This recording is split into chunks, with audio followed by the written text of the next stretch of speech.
What you're about to watch is an edited stream I did in my Discord server. I answer your questions to the Q&A I announced a while ago, and I just have fun in the VC with a couple folks. Shout out to everyone who showed up that night. I'm sorry for the delay in this, but it's finally here, and I hope you like it. Yeah, that would be a good idea. Alright, anyways, since we all here, Q&A time, baby. Alright, so, looking around on the YouTube comments I got, starting off with Cool Bro. He asked me 3 questions. What got you into mashups is the first one. Okay, so, he's not here right now, but I figured I'd say it anyways. Basically how I got into the mashups is kind of a long story, but basically it started off as, what was it now?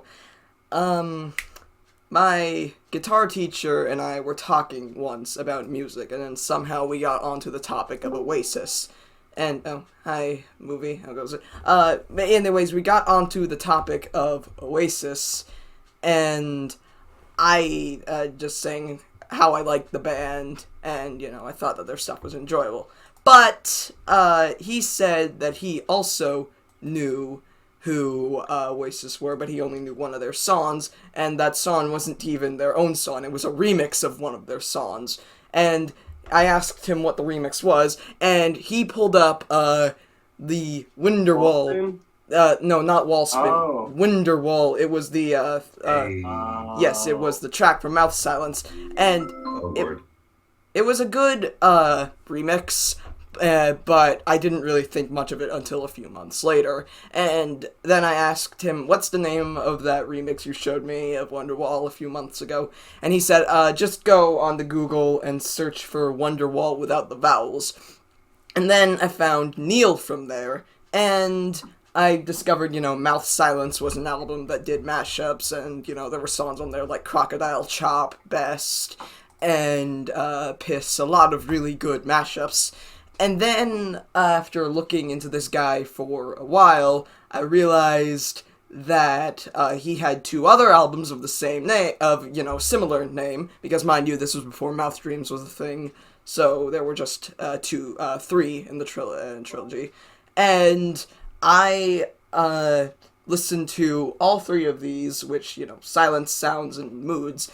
And then I really enjoyed them, but I didn't really check out any other mashups for a while, until one day when I was on Who Sampled, and I discovered, this, I didn't discover anything. I was looking up, all-star samples, because they have a page for that on there, and one of the artists that I saw on the page for, the all-star samples was a dude named Joey VFX. And I looked into him for a little bit, and I discovered his mismatched albums, and I really started enjoying those, and I listened to them on SoundCloud. And the interesting thing about that is I started getting suggestions from the SoundCloud algorithm, and before I knew it, I was listening to pretty much every SoundCloud meme on there, and enjoying it, and thinking it was funny. So, I did that, and then I was just looking at all the different things there were on the site. I kept seeing Frisco in the comments section, and I thought that was interesting, and, yep. And then, eventually... Oh, I knew of you first as well. And then... Yeah, that's how most people knew me. When I joined Discord first, like, Hole Punch and Crypto were the first people that I saw, and they were like, hey, I know you from comment section. So I'm like, oh, I'm famous. And then, eventually, I was just looking at all these really cool mashups, and I was like, you know what? If these guys can do mashups, then so can I. So then that's how I started doing stuff. It sucked, and now it sucks slightly less. So, that's, yeah, whoop-de-doo, I suppose. Yeah, I mean, yeah. It obviously sucks less. You didn't go into 75 and remake When He. Yeah, of course. But yeah, that's basically When He. Now that I'm saying that. Do that. Do remake When He, because that'll be a challenge for you. But next up, Evro also asks, do you play any instruments? Yes, I do. I play guitar and a little bit of piano. And, yes, I can play Runaway and Nothing Is Safe on piano, so that's pretty cool. Yeah, that wouldn't... Real quick. Nothing Is Safe is just the D note played over and over again. It's ding, ding, ding, ding, ding, ding, ding, ding, ding, ding. It's really simple, so I just play that, and it's a good note. And I can also... Lafayette comes in. No, wait. And then, what else is up here next? And he also asks another question, and the last question here, actually, and it's, what is your favorite animal? Elephant. Hey. Good choice. Yes. This microphone, they might be giants. Yes. Here's the thing. I know this might sound a little strange, but I sometimes consider the elephant to be my spirit animal because they resemble me a little bit because I'm tall. Because you're both made gray and have a huge nose. No, I meant if you saw me in real life, I'm really tall, but I'm also a big baby inside. And hey, me too. So yeah, that's really how I relate to elephants. Next up. Quick interlude. Yes. If I may. Oh yeah. Just because you said I play a little bit of piano, I wanted to just flaunt this. Of course. I just want to play two things. Of course.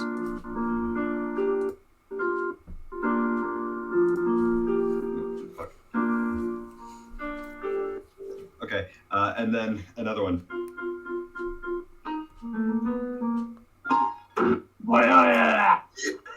I know one of those two. I know Bohemian Rhapsody, but I didn't know what the other one was. Encore Hell. Oh, okay, yeah. The tail end of it. I love the song Hell, but I can't always remember what the riff goes like. Quick moment of appreciation for you specifying I love the song Hell, so no one takes I love Hell out of context. Yes, that's why I have to be very specific whenever I say something. Excuse me for just a second. I'm still waiting for the inevitable Ringo YTP.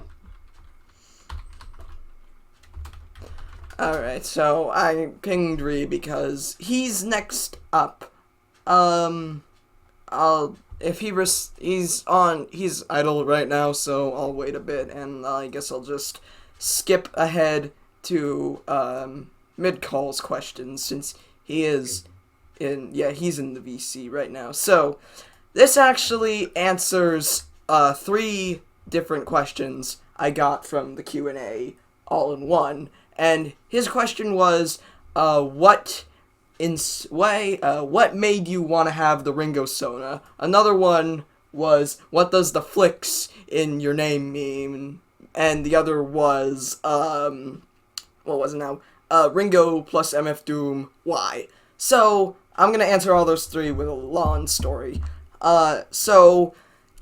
Frisco and Assorted, you two may remember this one, but basically what happened was, I had a Wii U for quite a while, and I was about to I was about to start using online for it after quite a few months of not using online, so Quite a few months of loneliness. Yeah, basically. So I started, so I wanted to get an online, or start using online, rather, but my username was, my real name, and I didn't want people to know what my real name is. Of course, anyone who was in the BH server, knows what my real name is now, but back then I didn't really want to, have people know what my real name was. So, in response to that, I made up a little bit of a fake alias called Ringo the Fifth. The Ringo was inspired by the fact that I had recently gone to see Ringo Starr in concert, and I was basically on a kick with the man and his music. And the fifth part of the name came as... Music is kick and drumming. I'll shut up. And the fifth part of the name came as a reference to one of Ringo's albums called Ringo the Fourth. So therefore, I just decided to be Ringo the Fifth, and just have fun with that name. So that was my name for quite a while. Then I wanted to start a YouTube channel, and I was just trying to think about what I wanted to do for the name, and I was thinking about Cio. I was thinking about repurposing a similar name for my YouTube, and I decided I'd keep the Ringo part, but I'd change it from the fifth to films, because back then I was making a lot of fan-made music videos for mashups, and then I was just, having fun with it, and so I made little films, so I just decided to call myself Ringo Films. So I was doing that for a total of 2 days, and then I realized that there were a couple other channels on YouTube by the name of Ringo Films. So to avoid potential confusion, I decided to rename myself to Ringo Flicks. And the flicks in the name comes from a British word, which basically is the equivalent to films. So flicks, films, I just decided to make it Flicks. And then the name stuck, even though I don't do music videos anymore. I just decided to stick with Ringo Flicks, and yeah, that's really my name to this day. And wait, 1 sec, I'm just gonna check something. yeah, of course. Yeah, Netflix is American. Why did they call it Net Films? Big think. And next, I think Netflix sounds better. yeah.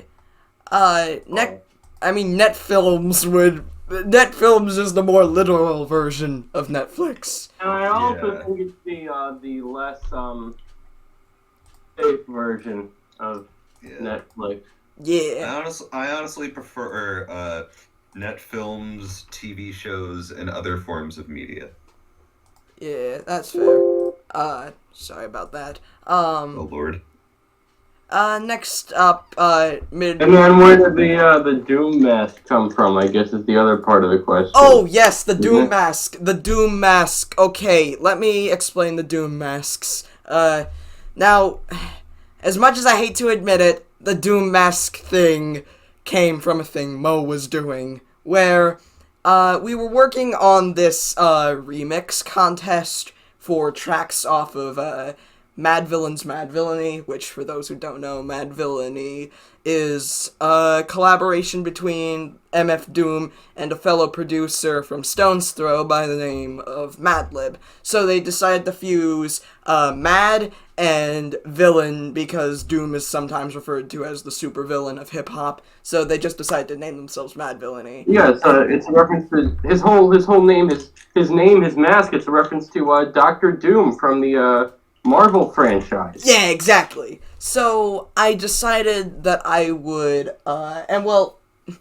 so we were in a VC one day, and Mo had his status as the Mo Villainy edit, and he also had his nickname in the server as MF Mo. So then a person who was in the server with me as well, whose name was Pablo, decided to attach a Doom mask to his PFP and call it MF Frog because his PFP was a frog. So I decided to go along with the trend and then change my nickname to MF Ringo and then attach the MF Doom mask to it. So I kept that on for a while. I was planning on changing it after the contest was finished, but I was too lazy to do it. Also, I really liked the way it came out.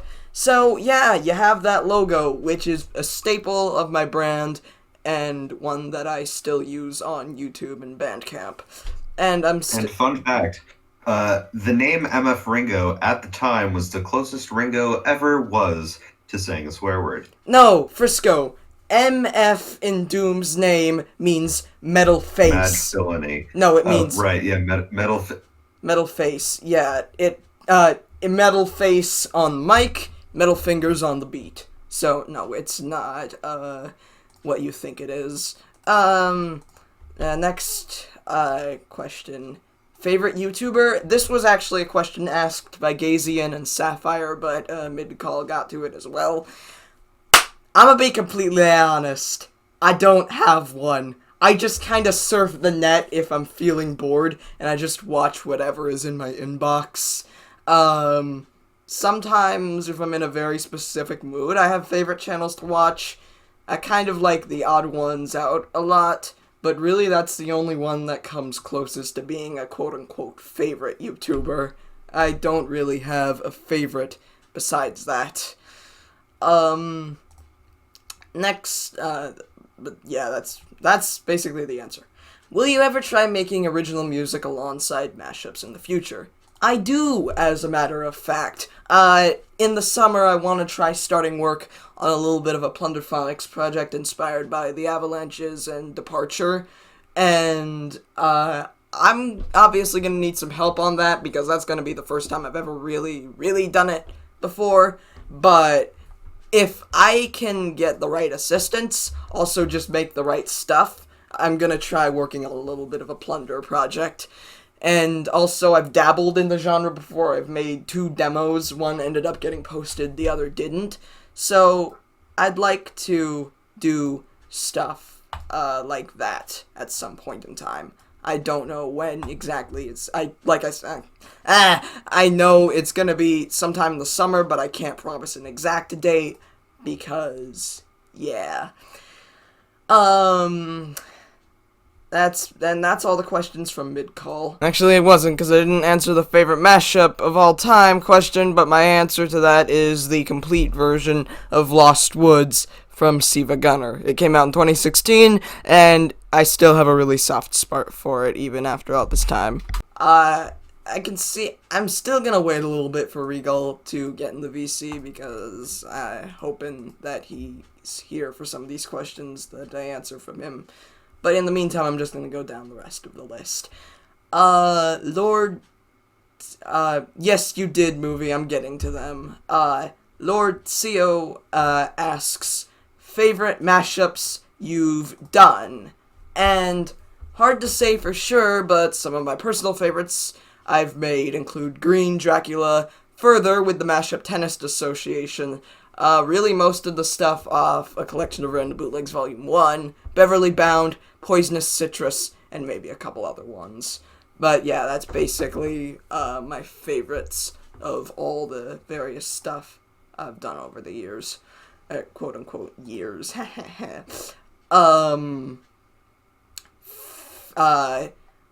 What's your favorite letter from the alphabet?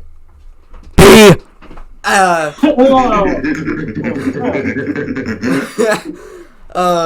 Yes. Lord Almighty! Jimmy Johns! Up next in things that no one saw coming. I mean, I kind of saw it coming, but not at that volume. Jesus. I was being sarcastic, by the way. No. Sorry about that. No, it was good. Also, actual question. Favorite video game, movie, whatever, soundtrack. Let me see here.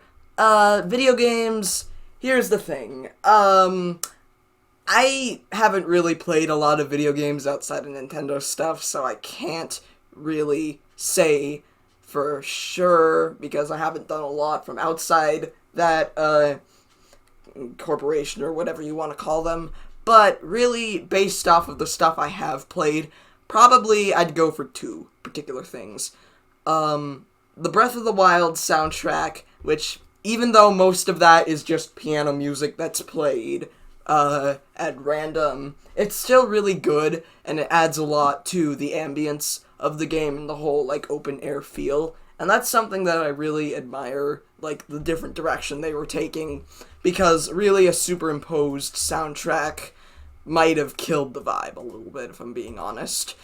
But that's probably my favorite in terms of ambience and just going along with the rest of the vibe the game's getting. And as for pure bangers in a soundtrack, probably the Splatoon OST, the original one, because I still find myself jamming to a lot of the tunes they produced from that game every now and then. And the Octo Valley music is probably one of my all-time favorite songs from soundtracks. And favorite movie OST? Koyanis Kwatsi, because Philip Glass. What now? Koyanis Kwatsi. What's the Kawat? Yeah, it's. Don't know what that is. It's this soundtrack movie. Well, not soundtrack. It's this landscape movie from 1982, and it features lots of sped up and slowed down footage of day-to-day stuff. So, like, there's clips of a rocket taking off, which actually opens and ends the beginning of the film. There's the Grand Canyon in there. City scenes. We actually watched this film in the movie night VC once. Yeah, that's why it was made. Yeah, and... Still need to watch more movies in there sometime. Yeah, my goal is once I, watch The Wall for the first time, I wouldn't mind streaming that in there, because it looks like a really cool film. But, yeah, Koyanis Kwatsi, that's my favorite soundtrack to any film, because Philip Glass is a great producer. Well, not producer. He's a great composer, and his work on it's just instantly recognizable. That's what I love about it. I heard that soundtrack in a meme one time, and I was like, not from where I think it's from. And yeah, it definitely was. Like, there's no mistaking it. Yeah, totally. That's what makes it my favorite film soundtrack, and it's just really, really insanely cool. Now Travis Diamond asks, out of your top 10s album-wise, which one holds a special place in your heart the most? Okay, I know it said which one, but I had to go with 3 because... You know me. I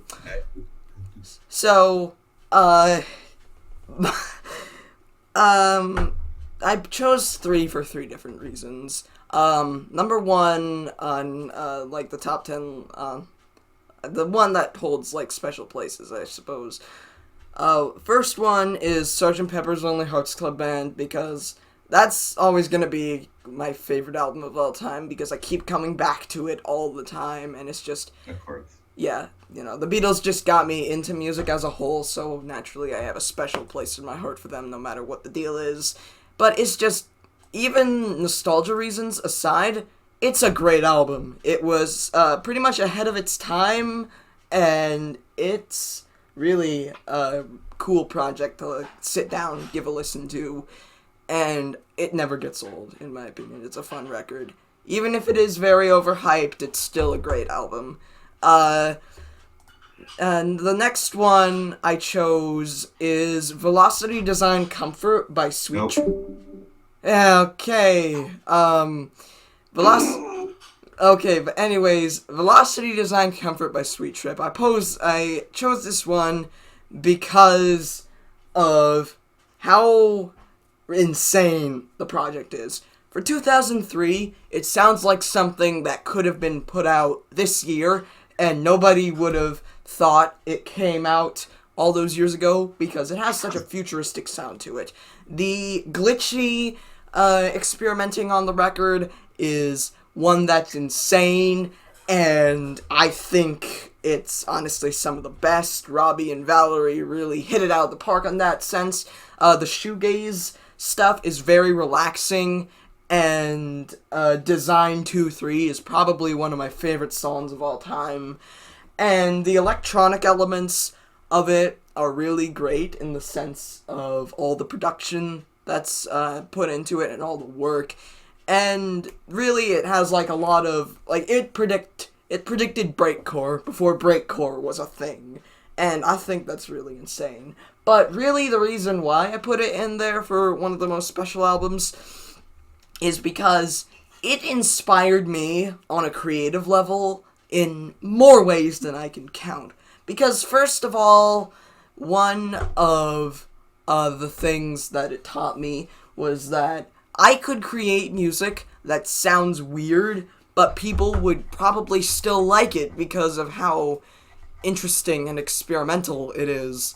And really, that's something that gives me influence to work on Yeah, something great. I love that kind of wacky stuff. If Yeah. you're trying to find something brand new, I'll probably eat it right up if I at least know what's going on, even if it's hell to sit through. Yeah. Even though Sweet Trip certainly isn't. If I know something weird and fun is going on, or if I know the process behind the song and it's something I've never really thought about or heard before, it makes it a whole lot different, a whole lot more interesting. Yeah. Indeterminacy by John Cage is absolute mess. It's not pleasurable to listen to, I think, a lot of the time. But if you know how they made it, it really, really changes the whole experience. Yeah, totally. And that's one of the cool things about Sweet Trip is that they don't care about how wacky and bizarre it sounds. They just put it out because it's even as all over the place as it is, it's refined and it's a classic record that I think everyone should listen to at least one time in your life. It's definitely kind of a selected listen, and I can understand if you don't like it, but man, it's just one of the most breathtaking experience I've ever had. It makes me feel so happy on the inside, but it's just really a fantastic album. It's called Velocity Design Comfort. It's by a band called Sweet Trip, and it's just I love that record to death, and that's really one of the reasons it holds a special place in my heart. I'm just gonna ping Frisco saying he can come back. The Sweet Trip love is over. Anyway, you said there was three. What's the third? That's what I'm going to explain once he comes back. But, the third, I guess I can start talking to you about this one now.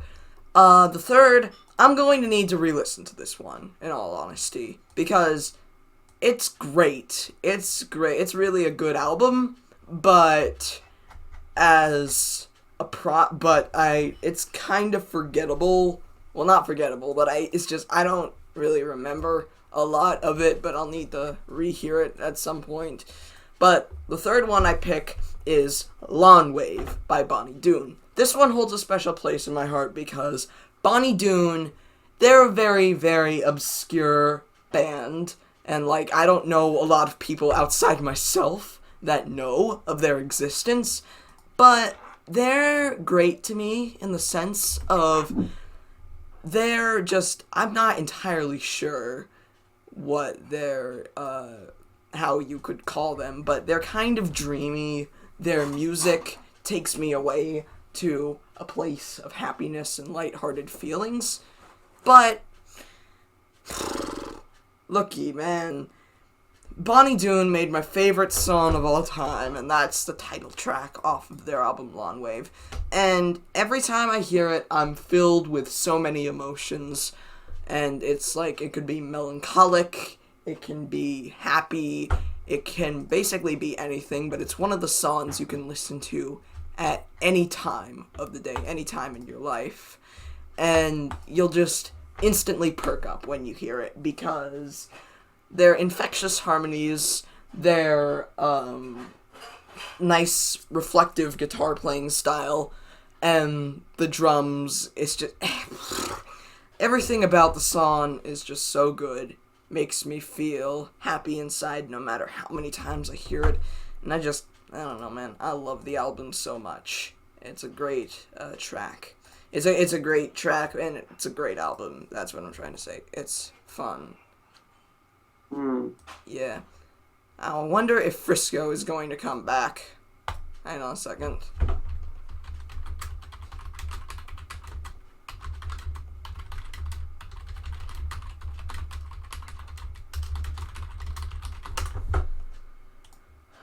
Alright, well, in the meantime, I suppose we can, get on with the next questions unless Frisco has something to do. Okay, so next up is from Slushy Bee, aka Charlie. Glad that they asked this question. It's also glad they were in the Q&A as a whole. But anyways, so they asked 2 questions. Funny question that is not actually a question. Tell me your favorite elephant fact. Do it now. So, um,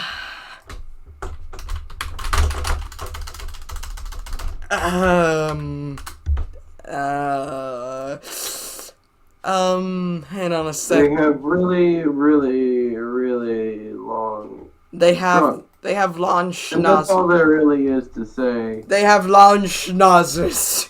That's my favorite elephant fact. Have you ever seen Me at the Zoo? I have not. It was the first video ever uploaded to Oh wait, YouTube. actually yes. Oh, I misheard you. I thought you asked, have you ever seen me at the zoo? As in, have you ever seen myself at the zoo? And yeah, that's basically true. They have really long noses, and that's about it. I guess that's my Oh, favorite. Here's one. You know how you can tell if there's an elephant in your fridge? How? There's footprints in the butter. I feel like I should get that, but I really don't. Okay, you know what? There's a better version of it. There's a similar vein of that joke. I know a couple of elephant jokes. You know why you never see any elephants hiding in trees? Why? Because they're really good at it.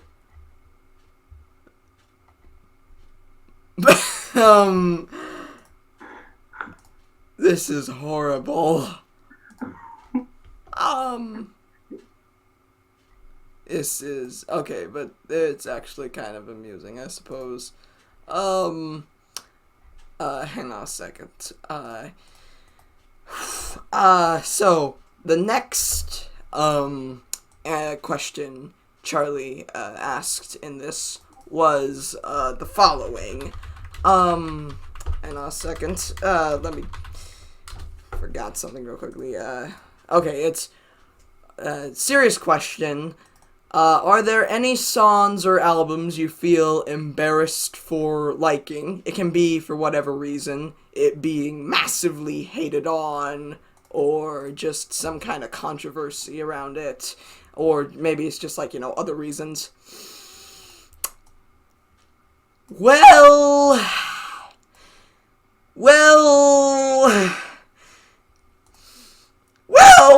okay, but in all seriousness, there are definitely a few albums I could think of that I like, but are really unpopular albums in the sense of, terms of, whatever. There are probably a few of those, but the one that I can think of right off the bat is probably The Bends by Radiohead. By looking at the rest of their discography, it's probably one of their least impressive albums, and honestly, I get that in the sense of it's certainly not their best attempt, but I gave that album a 10 out of 10 because it's such a mood. Maybe it has to do with the fact I heard it on a day when I was sad, so it felt like warm blanket on a cold day. Or maybe it's just because I'm prone to liking more music than other people. But really, man, I love that album to death. It's one of my favorite Radiohead projects, and it's just such a mood. It has some of my favorite cuts from them as well, like High and Dry, Fake Plastic Trees, Just a Nice Dream. They're all really good songs that are underrated in the band's catalog, I'd say. And as for the image I uploaded to VC chat, look, I gave Britney's self-titled an 8 out of 10. It's a fun record. It's not the best album there is, but it's a fun album. And that's really all I can say about it. It's just, yeah, it does definitely slap. Next up, from Frisco, who's left the VC, what is, let me just check, like, or, oh wait, actually, I skipped over someone. Movies questions. It's MovieDudeXD time. He asked me 4 different questions, and now I get to answer all of them. What if, oh wait, hang on a second, let me just grab where I first answered that particular thing real quickly, because someone asked me this once as well, but I have to answer now. Okay. What is your favorite genre of rock? Art rock. It's definitely art rock, because some of the best albums came from that genre. It's really just iconic as a whole, and it's just, it has some of my favorite albums of all time from there. And some of my favorites from the art rock genre include OK Computer, The Rise and Fall of Ziggy Stardust and Spiders from Mars, The Velvet Underground and Nico, Yankee Hotel Foxtrot, and Neutral Paradise. Those are all really... Hang on. What? Why? Where does that noise keep coming from? It's the one that goes... I'm not sure where that's coming from. Anyways... but yeah, my favorite genre of rock is art rock, because some of my all-time favorite albums came from that genre, and it's just a really, really good genre as a whole, and that's my favorite genre of rock. Has there ever been a time you heard a song at a public place, like a restaurant? Yes, as a matter of fact. I remember I was at a Chili's one night, and I heard quite a few songs I liked come on the radio. I remember Billie Jean was one of them. I think ZZ Top song was there. Just a lot of really cool songs were coming on the radio that night, and I was like, oh, I think I like this restaurant now. But yeah, that's really, I remember quite a few times I've heard songs I like played at a restaurant. I can't count them all because I'm like the human version of Shazam. I just hear something and then I'm like, oh, that's this! I like this song! But it's just, I don't know, man, there's been some fun stuff. Also, side note, that kind of counts, but also doesn't really. Actually, no, definitely counts. Basically, every single time I've ever been to a Hard Rock Cafe, they have something that I like playing on there, at least at some time. And it's just fun listening to. It's just fun going there. And I like listening to music and songs I like at, it's fun hearing songs you like at, restaurants and other places, and it's like, oh, hey, I know this song. Most favorite movie, I'm calling it, I don't care how many times it's been said, but it's still a great movie. My favorite movie of all time is 2001: A Space Odyssey. It's a great movie, no matter how overhyped it is. And it's just a good film that I enjoy. I remember when I watched it, I really found it boring when it comes to like Kubrick movies. I prefer The Shining. I really did not like 2001. Movie voice reveal, huh? Interesting. But yeah, my favorite film. My favorite film is 2001, and that's really what that's my film.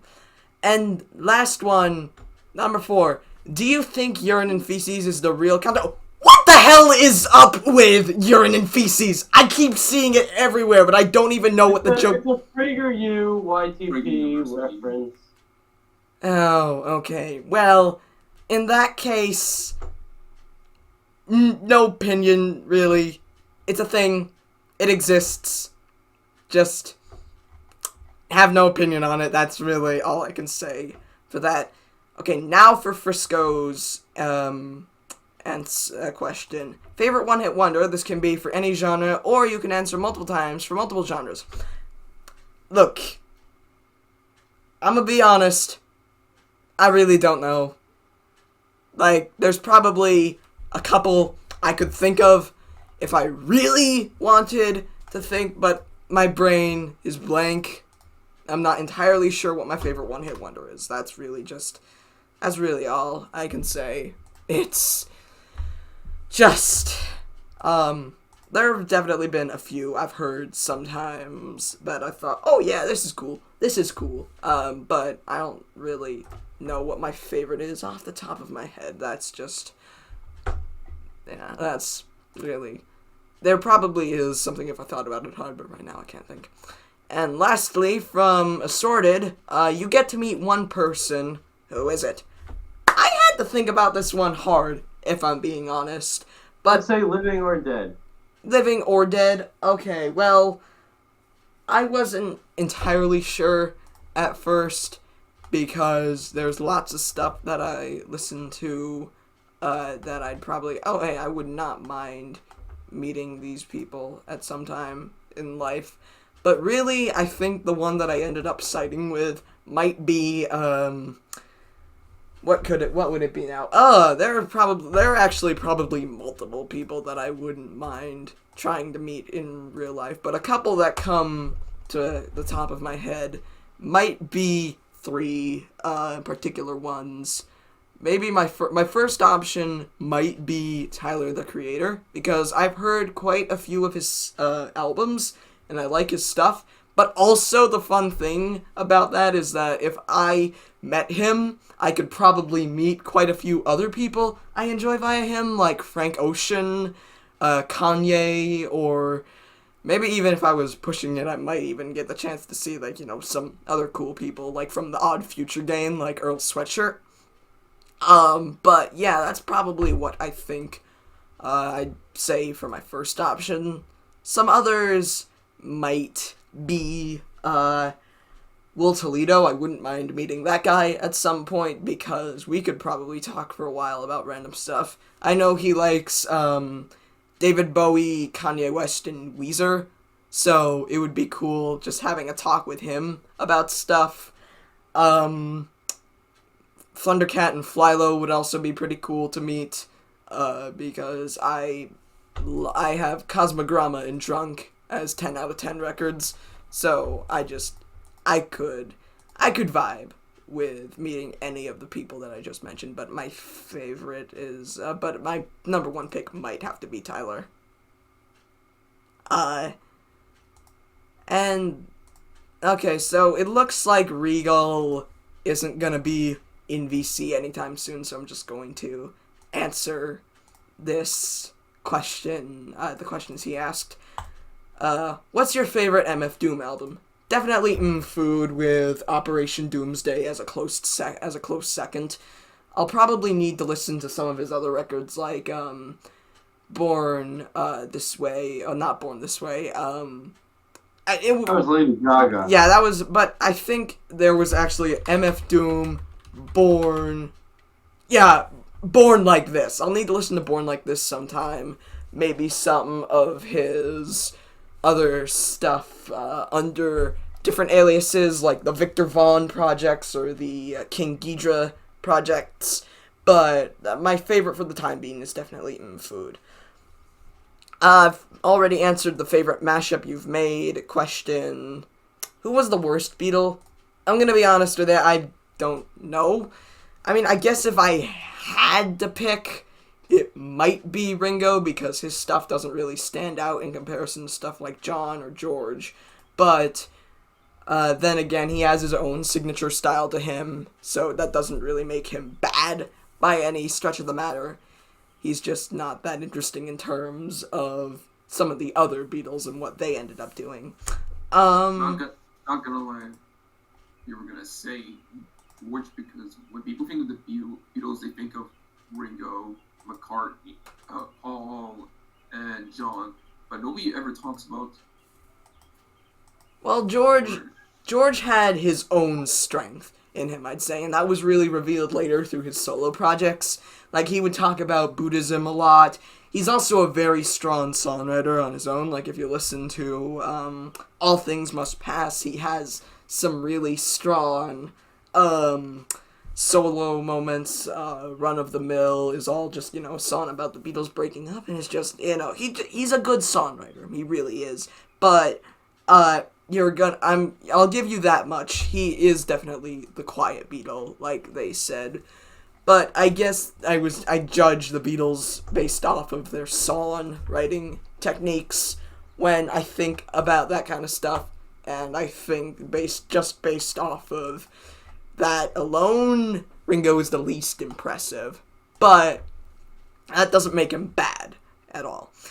Is it number 4, is it Party Rockers in the House or Party Rock is in the House? Hang on a second. Check Party Rockers. What was it now? Okay, it is. I'm gonna be honest with you. I've always thought it was Party Rock is in the House tonight. It is. Yeah. Is it not? It is actually, but there's been some debate on that subject over the years. But the meme was Party Rockers. Yeah. But basically, that's what I'd say. I'd say it's Party Rock is in the House tonight because, see tonight, book a flight tonight. But that's just really, I think it's I've always thought it was Party Rock is in the House tonight, and that's actually what the lyric is, so I've always been right, I suppose. And lastly, to close the album, off where our events for the night, what are 3 albums you think everybody should listen to? Alright, so I picked 3 based off of their own highlights. 1, Fishmans Lawn Season. 2, Pink Floyd The Wall. And 3, Beastie Boys Paul's Boutique. Fishmans because of the pure, impressing, the impressive stuff that's on that album.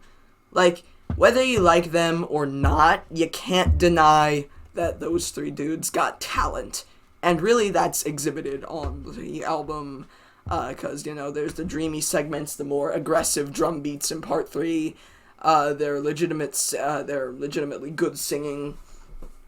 And it's just, I don't know, man, it's a really impressive record, and I think it's and it's definitely in my top 10. Pink Floyd The Wall, because of its subject matter, it has an interesting narrative that's written insanely well, and it still has themes that are relevant today, and stuff that we should learn for future reference because of just, how important they still are, because, I don't know, man, it really, when you think about it, it's just kind of setting you an example on how to live your life. Don't shut out the ones that love you, because they're gonna be the ones that save you.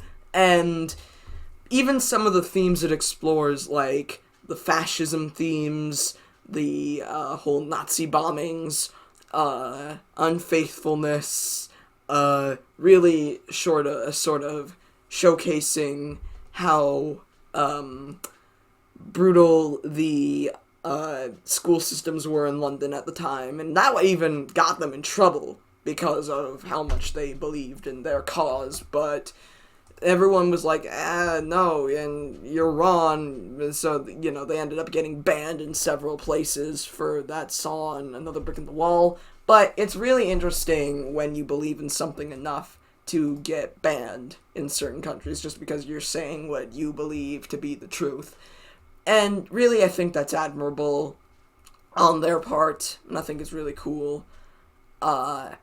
And, I don't know, man, I really like The Wall, and I will never stop praising that album because it's just one of my all-time favorites.